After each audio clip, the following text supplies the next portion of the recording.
मेरा नाम ज़ाहिद मोहम्मद मंसूरी है। मैं रिटायर्ड उप कल्याण श्रम आयुक्त हूँ भारत सरकार से और पिछले 4 सालों से उदयपुर तालीम तरबियत फाउंडेशन का कोऑर्डिनेटर।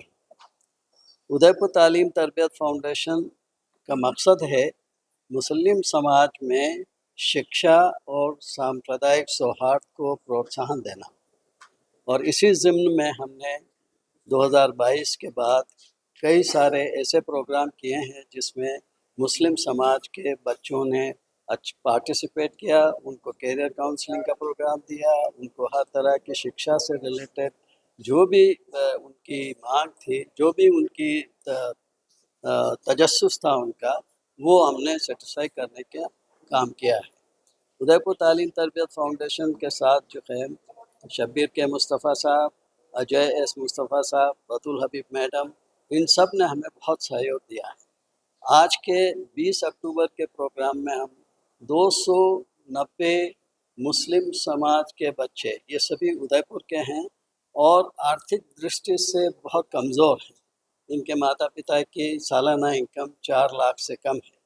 इन बच्चों को हमने स्कॉलरशिप पत्र वितरण किए हैं और ये टोटल अमाउंट लगभग 9 लाख रुपया है, जो श्री अजय मेहता, रमा मेहता चैरिटेबल ट्रस्ट के ट्रस्टी हैं, उन्होंने मुहैया करवाए हैं।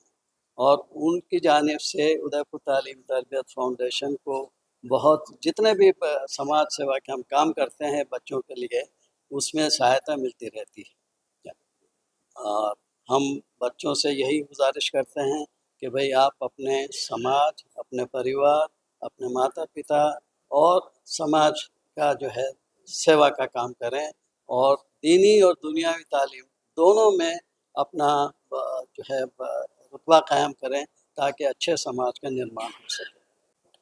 मैं ये सबसे पहले से रमा मेहता साहब का, अजय मेहता साहब का, जाहिद साहब का और जितने यूट्यूब के मेंबर, उनका बहुत बहुत शुक्रिया अदा करती हूँ।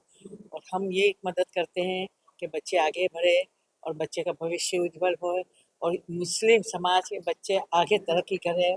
हम ये नहीं कहते कि कौन क्या है क्या नहीं है, मगर हमारे उदयपुर शहर के जितने भी पर स्टूडेंट है वो आगे अपना हौसला अफजाई करे और खेल में भी आगे बढ़े, संस्कृत में भी बढ़े, ये नहीं कि पढ़ाई में ही।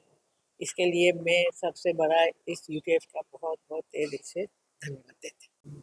नहीं, आप सही कह रहे हैं, शिक्षा की ज़रूरत है समाज में, देश में। और कुछ बच्चों को मौका नहीं मिलता है, उनकी आर्थिक स्थिति कमज़ोर है उस वजह से।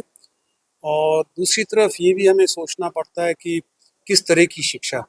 तो ये जो पहल है यूटीटीएफ की तरफ से कि हम कैसे समाज में ये भावना लाएं कि जो दूरियां बन गई हैं हिंदू मुस्लिम समाज में, इनको भी हम कैसे कम करें। आखिर हम एक ही देश के नागरिक हैं और हमें इस देश को मिल के बनाना होगा, ना कि तोड़ के। तो ये मेरा ख्याल से मकसद है कि हम शिक्षा को उपलब्ध कराएं, मगर उस शिक्षा में भी ये भावना आए कि हम सभी कौम के लोग एक साथ आगे बढ़ें। तो यही मकसद है इस पूरे कार्यक्रम का और ट्रस्ट का भी।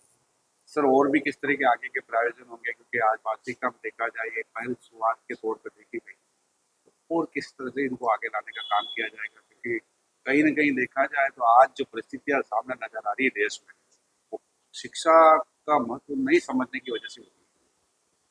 हाँ, तो देखिए, एक तो हमें जो ये आंकड़े सामने आ रहे हैं कि अधिकतर जो लड़कियां हैं वो शिक्षा के लिए सामने आ रही हैं, और लड़के, ऐसा लग रहा है मुस्लिम समाज में, बहुत जल्दी शिक्षा छोड़ देते हैं। तो क्या मजबूरी है, तो इस पे अपन को समझना होगा और इस पे भी ध्यान देना होगा। ये इतना बड़ा गैप हो जाए लड़के लड़कियों में, तो वो भी आगे आने वाले समय में दिक्कत पेश कर सकता है। तो इस पे हम शोध भी कर रहे हैं कुछ हद तक कि क्या बात है कि ऐसा क्यों हो रहा है। और दूसरा, मुझे लगता है कि हमें जहाँ पर भी बच्चे पढ़ रहे हैं उनके स्कूल में और घर के सामने पास में खेलकूद की सुविधा भी उपलब्ध होनी चाहिए।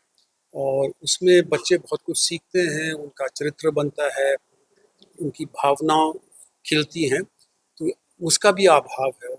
खेलकूद कला संगीत वो भी एक शिक्षा का अंग है और उस पे भी हमें ध्यान देना होगा। खाली शिक्षा को आगे निकलने के लिए वो पर्याप्त नहीं है, एक अच्छे नागरिक बनाने की दृष्टि से भी हमें शिक्षा के बारे में सोचना चाहिए।